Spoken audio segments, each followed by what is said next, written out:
Assalamualaikum warahmatullahi wabarakatuh.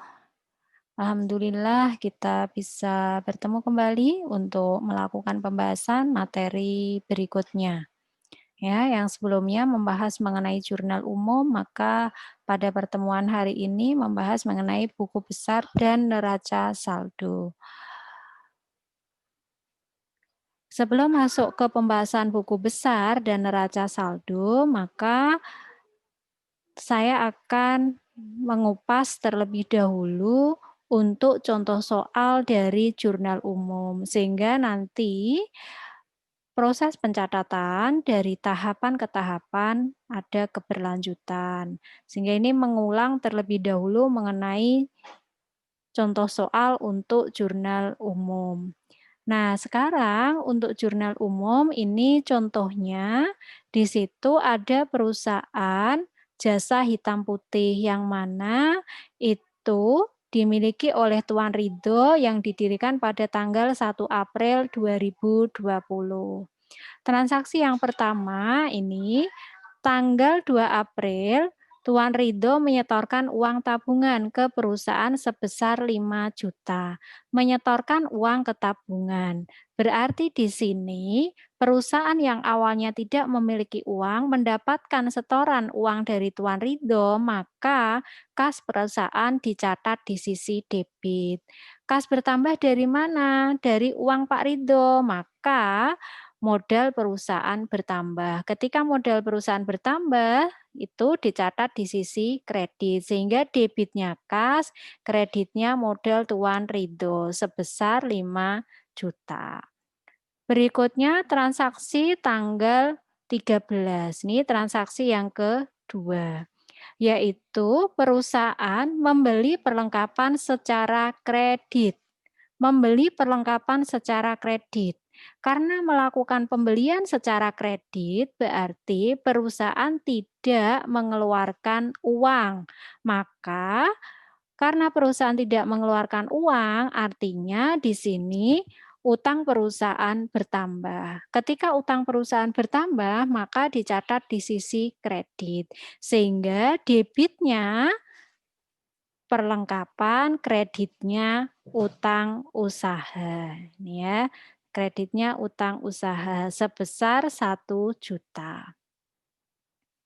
Transaksi yang ketiga, tanggal 21 April di sini perusahaan membeli peralatan potong kertas secara tunai. Karena secara tunai, maka berarti kas perusahaan berkurang. Kemudian kas berkurang itu untuk apa? Untuk membeli peralatan. Maka debitnya peralatan, kreditnya kas sebesar 300.000. Nih. Berikutnya transaksi tanggal 4. Pada tanggal 4 di sini perusahaan itu menerima pendapatan dari pelanggan sebesar 1.500.000. Menerima pendapatan, maka kas perusahaan bertambah sehingga kas dicatat di sisi debit, kreditnya apa? Kas bertambah dari pendapatan, maka kreditnya pendapatan. Sehingga di tanggal 23 dilakukan pencatatan debitnya kas, kreditnya pendapatan sebesar 1.500.000. Selanjutnya transaksi tanggal 5. Di transaksi tanggal 5 di sini perusahaan membayar beban gaji, maka kas perusahaan berkurang, sehingga kas dicatat di sisi kredit, debitnya apa? Beban gaji, sebesar 400.000. Maka jurnalnya debitnya beban gaji, kreditnya kas, sebesar 400.000.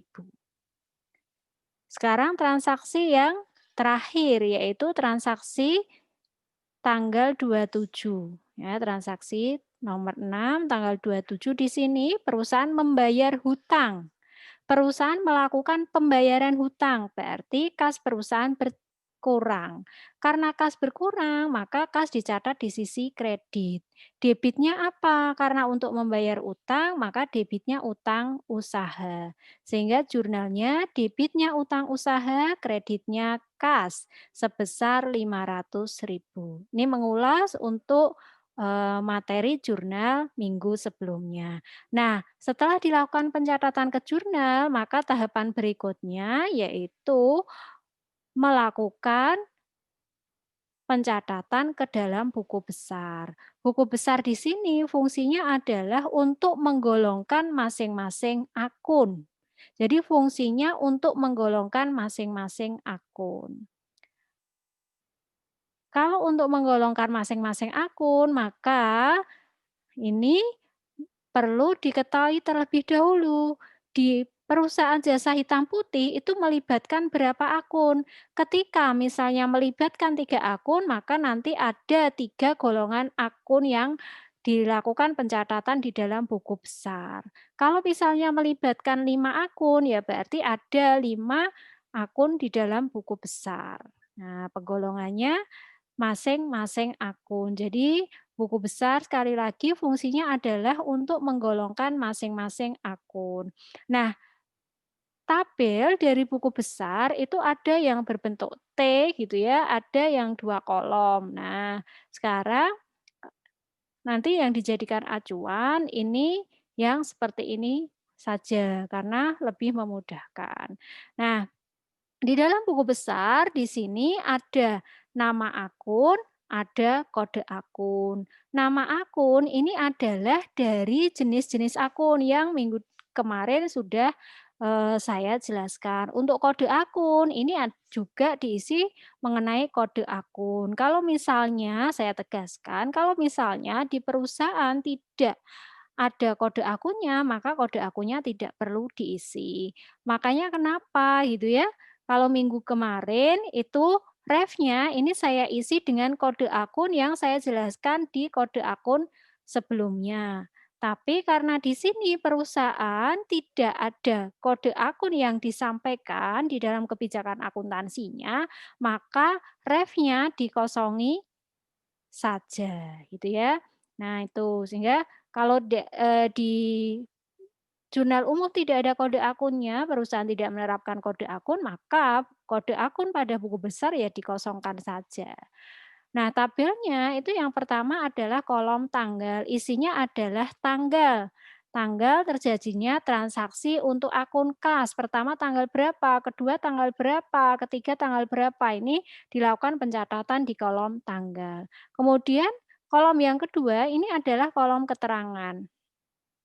Kalau kolom keterangan yang ada di jurnal itu bisa ya, keterangan atau nama akun, kolom yang kedua itu.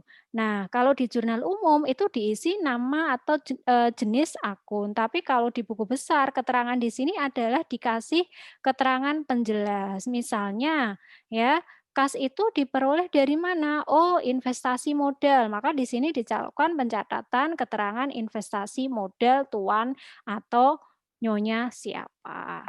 Nah, kemudian kolom yang berikutnya ini adalah kolom ref. Kolom ref ini adalah kolom referensi. Jadi transaksi tersebut itu referensi dari mana?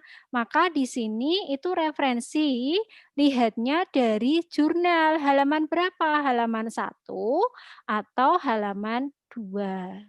Sehingga diisi halaman jurnal. Maka kalau di buku besar ref itu diisi halaman buku jurnal, tapi kalau di jurnal umum itu diisi kode akun. Nah, sekarang kolom debit dan kolom kredit ini sumbernya dari jurnal. Jadi mohon ketika misalnya saudara menemukan tanggal 2 akun kas itu berada di sisi debit, ya jangan dicatat di sisi kredit ya.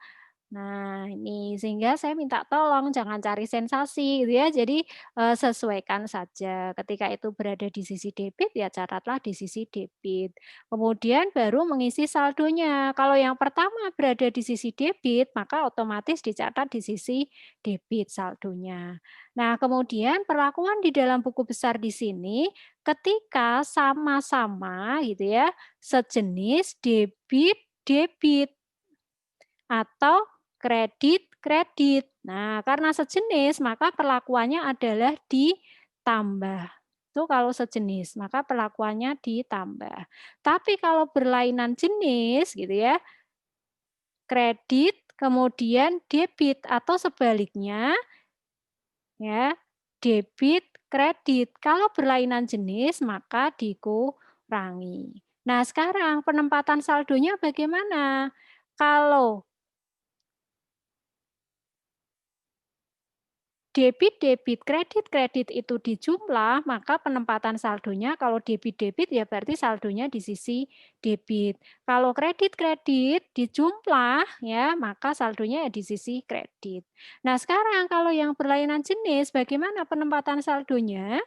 Kalau debit kredit, debit kredit. Nah, debit kredit. Nah, maka di sini kan diselisihkan debit dikurangi kredit. Maka ya saldonya penempatannya lihat besaran mana nominal antara debit dan nominal antara kredit. Ketika besaran debit maka catat di sisi debit. Tapi sebaliknya ketika itu nominalnya besaran kredit maka catatlah di sisi kredit. Itu perlakuan dari buku besar. Nah, sekarang kita aplikasikan dari contoh jurnal umum yang kita bahas sebelumnya. Nah, maka sebelum masuk ke pembahasan buku besar, kita lihat dulu akun yang terlibat di dalam perusahaan jasa hitam putih ini ada berapa akun ya. Nah, maka kita cek terlebih dahulu. Golongan akun itu ada 5. Yang pertama adalah aset ya. Yang kedua adalah utang, yang ketiga adalah modal, yang keempat pendapatan, dan yang kelima adalah beban. Nah, sekarang aset. Aset yang ada di perusahaan jasa hitam putih itu jenisnya ada apa saja? Satu kas, dua perlengkapan, tiga peralatan. Kemudian masuk golongan akun yang kedua, utang. Utang jenisnya ada berapa? Cuman satu saja ya, utang usaha. Sekarang masuk golongan akun yang ketiga, modal. Hanya satu juga, modal tuan ridho. Berikutnya, golongan akun pendapatan ya. Ternyata juga hanya satu saja gitu ya, pendapatan jasa. Golongan akun beban juga hanya melibatkan satu jenis akun saja, beban gaji. Nah, maka kita ya urutkan untuk akun perusahaan jasa hitam putih.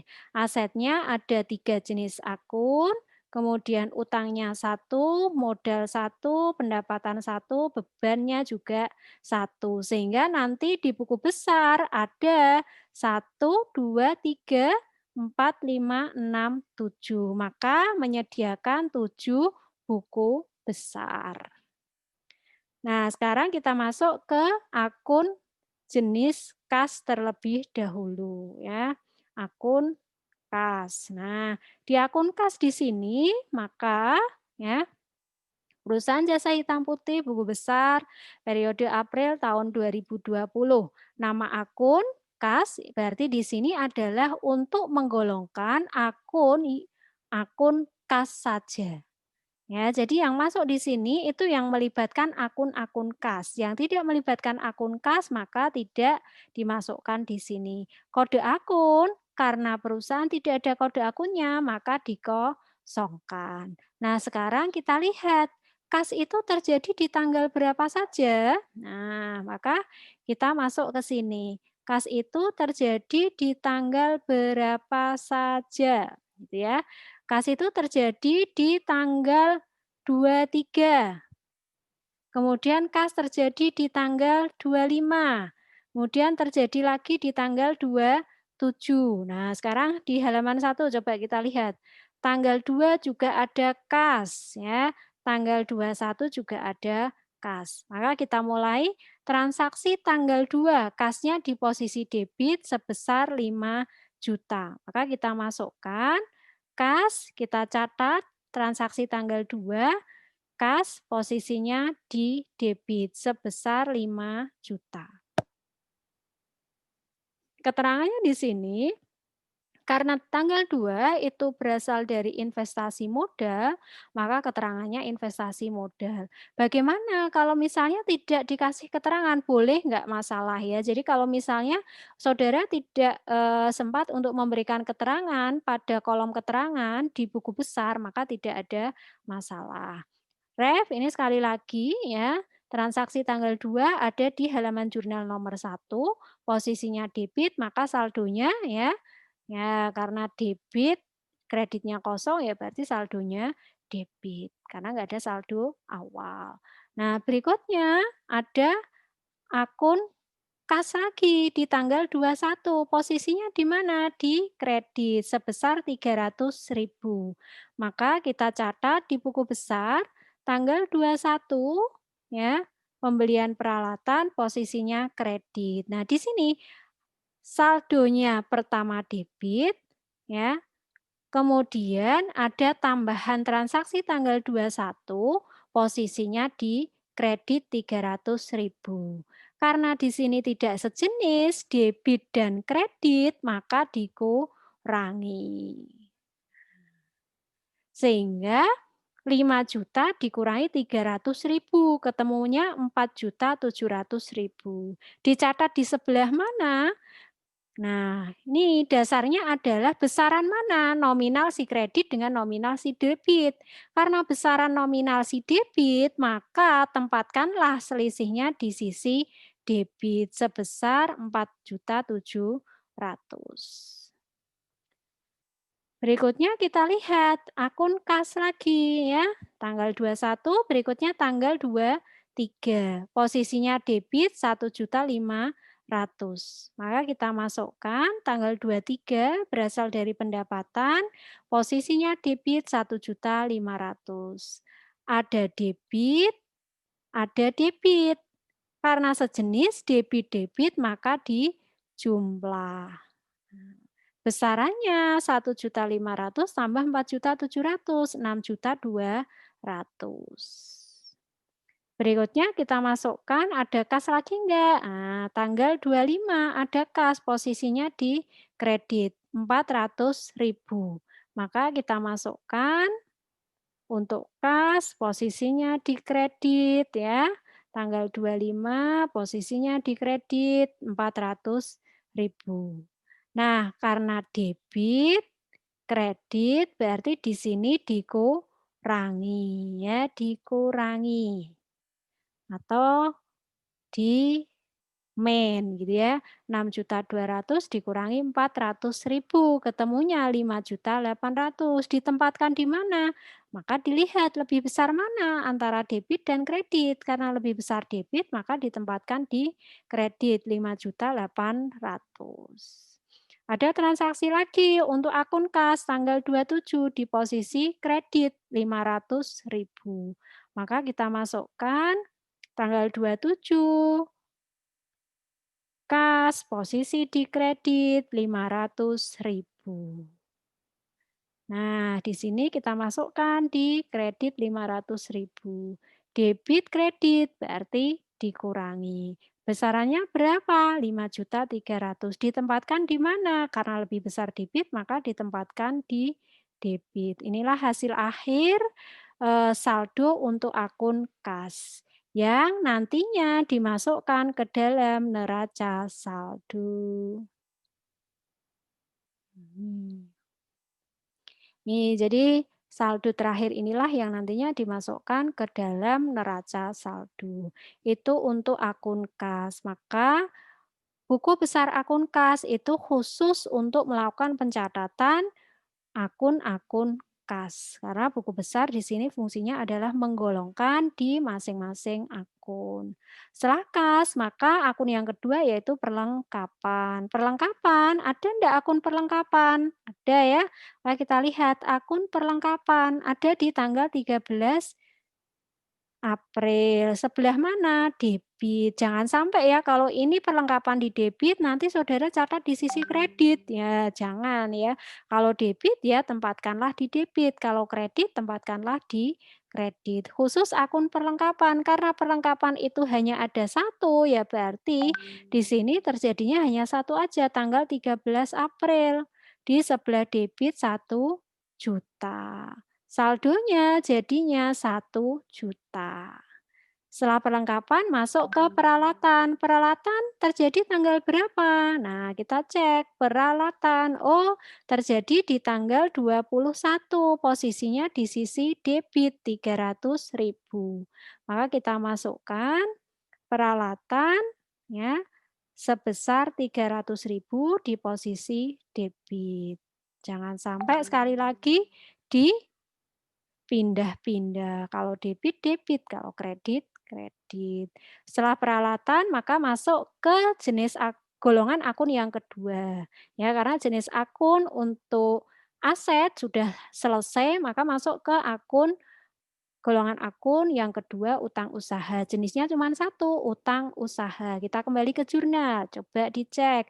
Utang usaha terjadi di tanggal berapa saja? Nih ya, tanggal 13, posisinya di kredit, ya. Kemudian ada lagi utang usaha enggak? Ada di tanggal 27, posisinya di debit. Maka sudah kelihatan ini, ya. Tanggal 13 kredit, tanggal 27 debit, berarti dikurangi. Maka kita masukkan utang usaha, tanggal 13 dicatat di sisi kredit, saldonya kredit.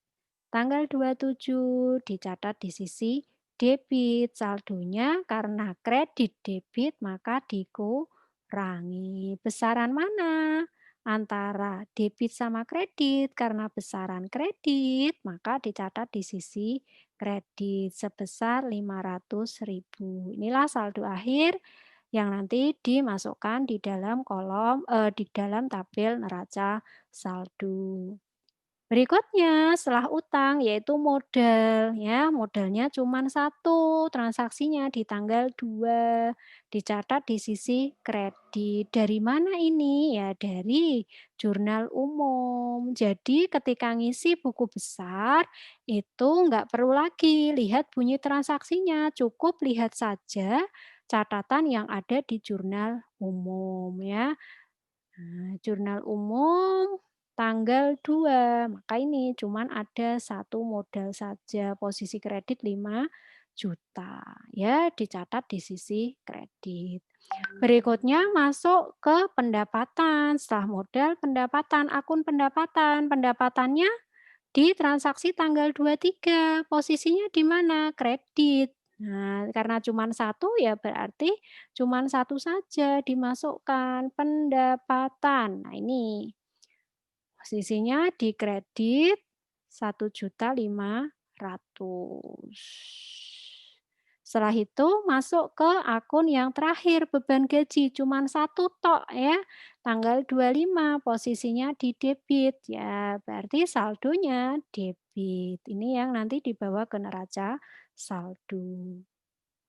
Oke, setelah, buku besar semua akun tertampung di masing-masing, apa namanya, penggolongan akun gitu ya, maka kita masuk ke tahapan yang ketiga, yaitu meringkas ke dalam neraca saldo. Jadi neraca saldo ini fungsinya adalah digunakan untuk meringkas saldo-saldo yang berasal dari buku besar. Maka saldo akhir ya, saldo akhir yang sudah saudara hitung di buku besar tersebut, masukkanlah ke dalam neraca saldo. Karena neraca saldo ini adalah ringkasan dari saldo-saldo yang ada di buku besar. Nah, kolomnya dari tabel neraca saldo itu yang pertama adalah kode akun. Kalau ada, kalau nggak ada, seperti kasus yang kita bahas, berarti kode akunnya kosong. Kemudian yang kedua, ini adalah kolom nama akun. Nama akunnya ada berapa tadi? 7, maka dimasukkan nanti sesuai dengan urutannya. kas, perlengkapan, peralatan, sampai pada beban gaji. Kemudian kolom berikutnya yaitu ada debit, ada kredit. Ini jangan sampai salah penempatan. Ketika saldonya itu berada di posisi debit, ya masukkan di posisi debit. Ketika saldonya di kredit, ya masukkan di posisi kredit. Baik, sekarang kita masuk ke pencatatan neraca saldo. Kita lihat di buku besar ya. Kita lihat buku besar yang pertama, kas saldonya. Nah, ini ya. Kas saldonya 5.300.000. Nah, ini 5.300.000. Maka kita masukkan kas 5.300.000 tersebut ke dalam neraca saldo. Ini yang dimasukkan di neraca saldo ya. Posisinya di debit, mohon diperhatikan. Maka di neraca saldo kita masukkan kas posisi debit 5.300.000. Berikutnya, buku besar perlengkapan. Perlengkapan posisinya debit 1 juta ya, berarti dimasukkan perlengkapan posisi debit 1 juta. Yo diperhatikan nggih, kalau debit debit, kalau kredit kredit. Berikutnya akun peralatan. Posisinya di debit perlu diperhatikan 300.000, maka dimasukkan debit 300.000. Selanjutnya, akun utang. Utang usaha, posisinya di mana saldonya? Kita lihat, saldonya 500.000, posisinya di mana? Kredit ya, kita masukkan di posisi kredit. Utang usaha 500.000 di posisi kredit. Berikutnya modal, kita lihat modal. Saldonya 5 juta, kita masukkan di kredit ya. Nah, maka kita masuk modal 5 juta di kredit. Berikutnya pendapatan. Kita lihat pendapatan. Ada saldo 1.500.000, posisinya kredit. Kita masukkan kredit 1.500.000. Yang terakhir, beban gaji ya. Kita lihat saldonya berapa? 400.000. Posisinya di mana? Debit. Maka kita masukkan beban gaji 400.000 di posisi debit. Kalau sudah, baru dijumlahkan. Di sini jumlahnya antara debit dan kredit itu harus sama. Kalau belum sama, maka mohon dicek kembali. Kemungkinan ada salah penempatan. Harusnya peralatan dicatat di sisi debit, saudara salah lihat dicatat di sisi kredit. Maka akhirnya tidak imbang ya. Nah, oleh karena itu cek kembali kalau misalnya tidak balance atau seimbang antara debit dan kredit. Maka dijumlah debit 53 ditambah 1 juta ditambah 300 ditambah 400, maka hasilnya 7 juta. Begitu juga si kredit dijumlah ya, 500.000 tambah 5 juta, 5.500.000 tambah 1.500.000, maka hasilnya 7 juta. Kalau sudah balance berarti sudah betul. Nah, untuk minggu depan maka kita lanjutkan untuk pembahasan mengenai jurnal penyesuaian.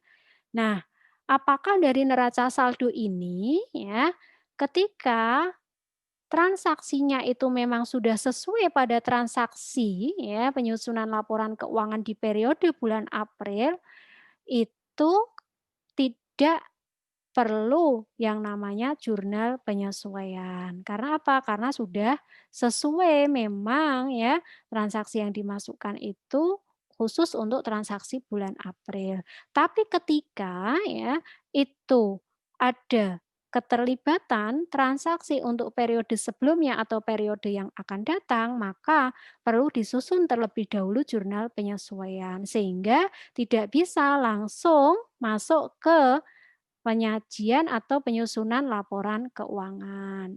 Tapi karena di sini itu kebetulan tidak ada transaksi yang melibatkan periode sebelumnya atau periode yang akan datang ya, periode sebelumnya kalau di bulan April, posisi pencatatan bulan April itu bulan Maret. Periode yang akan datang berarti Mei, Juni, dan seterusnya. Karena tidak melibatkan itu maka bisa langsung disusun ke dalam laporan keuangan, yang mana kemarin ada 3 gitu ya, laba rugi, kemudian yang kedua adalah ekuitas gitu ya.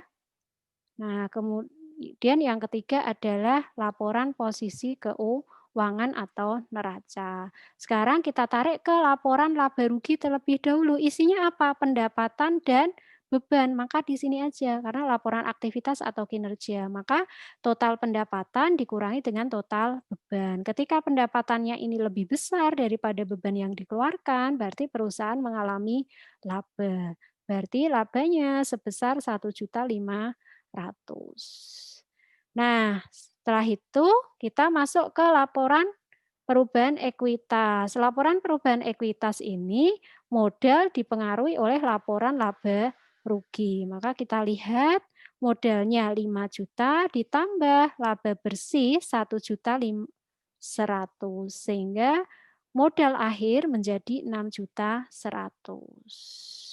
Baru masuk ke laporan yang terakhir ya, neraca atau laporan posisi keuangan. Di sini isinya adalah aset, nih ya, aset perusahaan ditambah dengan utang, ditambah dengan modal. Modalnya itu dari modal laporan ekuitas, jadi bukan dari sini gitu ya. Maka kita masukkan